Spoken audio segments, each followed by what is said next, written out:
In the past week, we have seen multiple Conservative candidates being removed for past statements, social media posts, and stuff like that basically the Conservatives said are inappropriate and they did not want them representing the party. Yet what's strange is that right now there are two candidates with a mass amount of public outcry to be removed from the Conservative Party, and yet they are still running. Those candidates being Gunn and Andrew Lawton. Now, you would think that it's pretty simple, like somebody who's a residential school denier, somebody that Andrew Lawton, who has a vast, colorful history of being a massive bigot, racist, ableist, misogynistic, hating on other religions, and so on and so forth. Even Doug Ford was smart enough to remove him from the Ontario Conservative Party. But when you think about Pierre Poilievre's past, it kind of makes sense why he hasn't removed them yet. See, with Gunn, he's a residential school denier. We know that Pierre Poilievre has said nasty things about the Indigenous people in the residential school situation. In the past, he outright on the floor of the House of Commons called them lazy and said that, they didn't need to be provided reparations for the whole residential school. So if he was to remove Gunn, he would be admitting that he was wrong.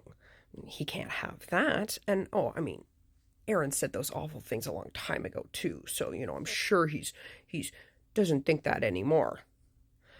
And then with Andrew Lawton, even though he does have all of those awful things that he said in the past, he admitted that it was because he had a mental illness and he didn't really mean those things. And the current thing that has now come up is his own little version of Signalgate.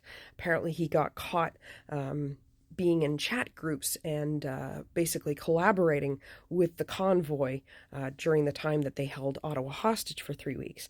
And the thing is that, well, one would normally think that's probably not a good idea to run somebody in your party, especially during right now when, Trump is so unpopular and the whole Maple MAGA thing is not really fashionable anymore. Pierre was a huge supporter of the convoy. He went out, he saw their encampment, he marched with them, he brought them donuts. So if Pierre moved Andrew Lawton for his latest scandal, for being friendly and helpful with the convoy, he would again be admitting that he did something wrong himself.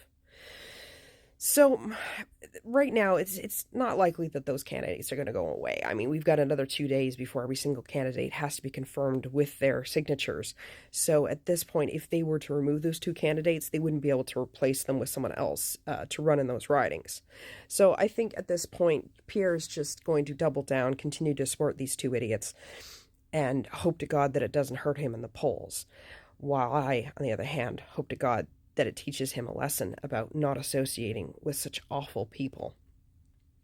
But I guess we'll see on April 29th when everyone goes to the polls whether or not these two guys are actually going to win or they will be crushed by a Liberal, NDP, or Green Party candidate.